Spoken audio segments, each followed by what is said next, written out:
Assalamualaikum warahmatullahi wabarakatuh. Salam sejahtera untuk kita semua. Semoga rekan-rekan dalam keadaan sehat ya. Pada kesempatan ini, perkenalkan saya Rodin Hidayat dari kelas KM 201 akan mempresentasikan materi mengenai Engage Management sebagai pemenuhan tugas UAS untuk mata kuliah Estetika Humanisme di Universitas Cyber Asia. Beberapa poin yang akan kita bahas pada kesempatan kali ini meliputi pengertian emosi, anger management, faktor penyebab kita marah, dan bagaimana mekanisme otak pada saat kita marah, juga bagaimana pentingnya anger management itu sendiri, sampai beberapa tips atau teknik dari anger management.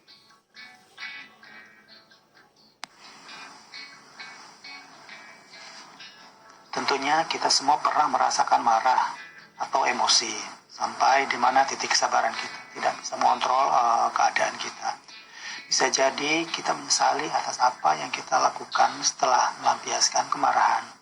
Nah, kalau marah tidak boleh dilampiaskan dengan tindakan agresif, lantas bagaimana harus memendam amarah tersebut?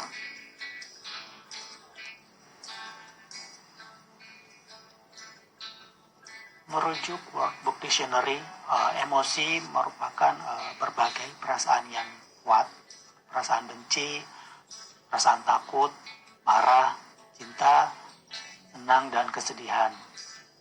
Perasaan yang ada dalam diri kita, baik itu berupa perasaan senang atau perasaan yang tidak senang, perasaan baik atau perasaan buruk, itu merupakan suatu pengertian dari emosi. Marah merupakan bagian dari sebuah emosi. Marah itu sendiri adalah salah satu jenis emosi yang muncul akibat adanya pertentangan atau gangguan sehingga menimbulkan perasaan kesal, perasaan kecewa, frustasi, bahkan perasaan sakit hati. Seseorang bisa marah pada orang lain tentunya karena faktor tertentu pula, seperti peristiwa yang traumatis dan marah pada masalah pribadi. Marah seringkali menjadi senjata bagi semua makhluk untuk mempertahankan hidup melalui cara atau mekanisme yang paling alami seperti menyerang makhluk lain yang menjadi pengganggu atau pengancam. Namun, manusia memiliki penyebab marah yang lebih kompleks, tidak sekedar ancaman yang bersifat fisik semata, harga diri yang merasa direndahkan, harapan yang tidak terwujud. Itu merupakan hal-hal yang seringkali mendorong terjadinya emosi marah. Marah seperti emosi lainnya yang dapat menimbulkan perubahan fisik dan psikologis itu seperti denyut jantung menjadi lebih cepat, dada terasa sesak, mudah tersinggung, merasa terhina, berteriak, memulai perkelahian, sampai mengabaikan seseorang. Itu menurut National Health Service.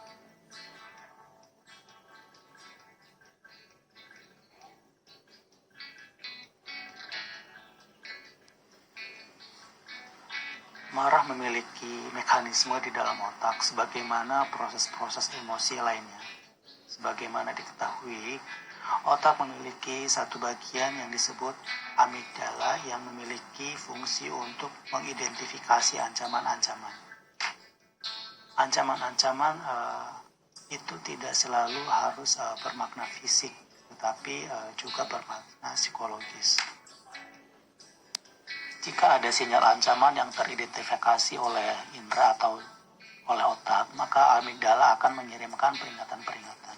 Seringkali peringatan ini sangat cepat dan efektif, sehingga reaksi yang ditimbulkan dari proses marah tersebut bersifat tanpa pertimbangan sama sekali.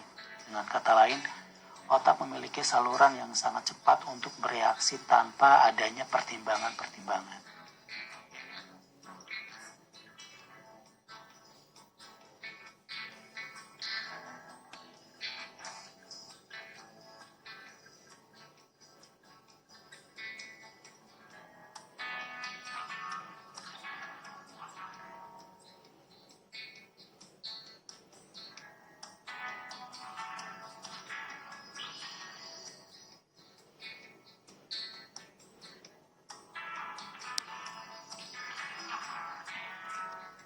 Ketika seseorang marah, terdapat mekanisme-mekanisme fisik yang berubah dan memiliki mekanisme-mekanisme hormonal yang secara otomatis akan dilepaskan oleh tubuh.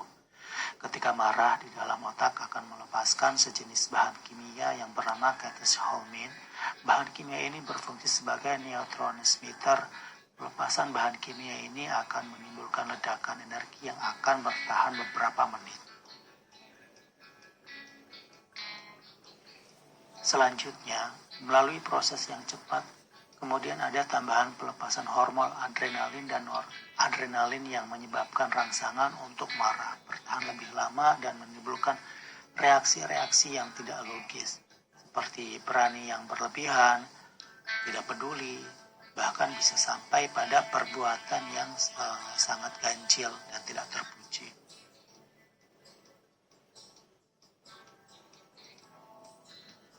Ikutnya pelepasan adrenalin sebagai akibat dari proses marah tersebut kemudian menyebabkan situasi marah bisa bertahan lebih lama, bahkan sampai beberapa hari, karena hormon adrenalin tersebut bertahan dalam waktu yang lama, berjam-jam, bahkan berhari-hari.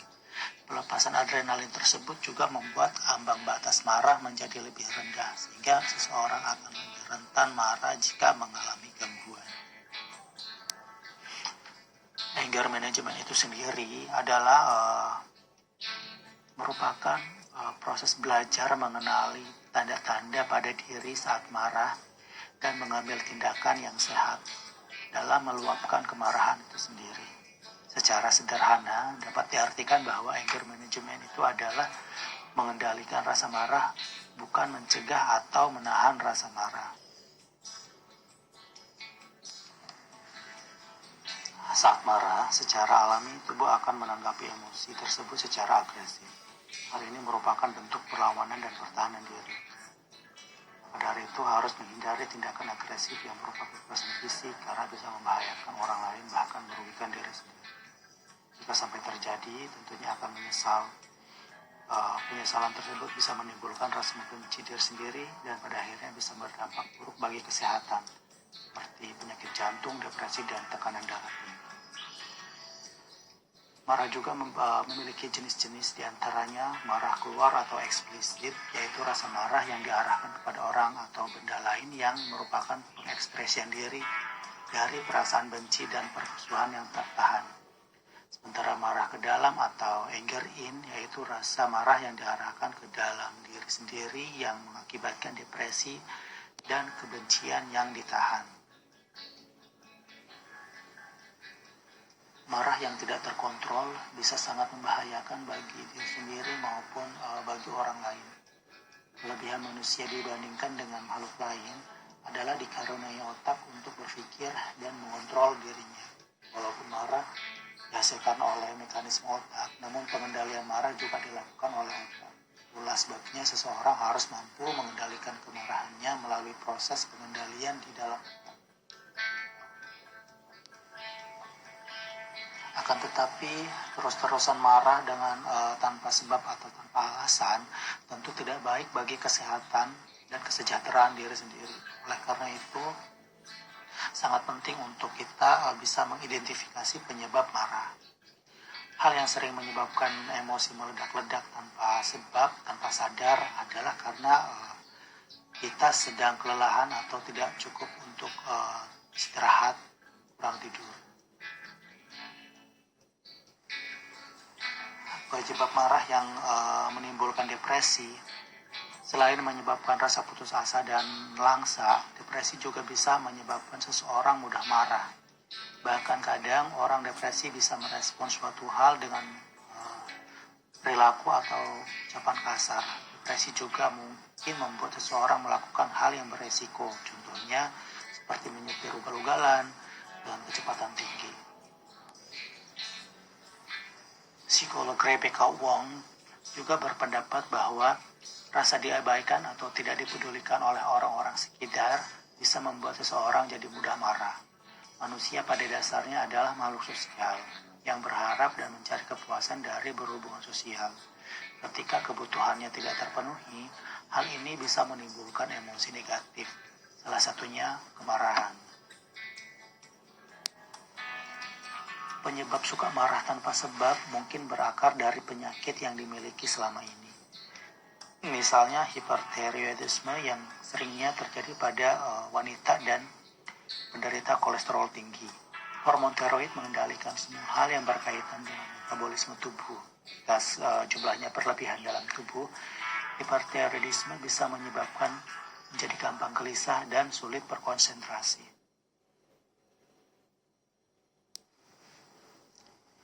Berikut tips anger management. Yang pertama, mundur sementara dari sumber amarah. Yang kedua, luapkan rasa marah dengan tepat. Dan yang ketiga, setelah tenang, komunikasikan dengan kepala dingin dengan menyampaikan secara jelas apa penyebab marah tanpa menyalahkan pihak lain, juga intonasi tetap netral.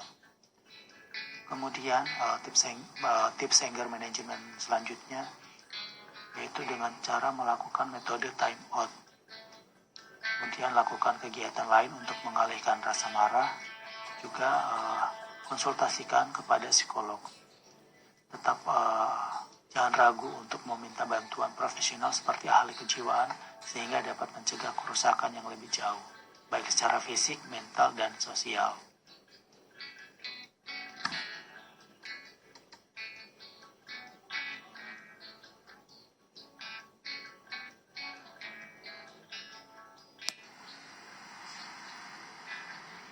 Teknik-teknik berikut juga sangat efektif untuk mengontrol emosi pada diri kita ya teman-teman. Seperti kita melampiaskannya dengan hal-hal yang positif seperti berolahraga, membaca gitu kan.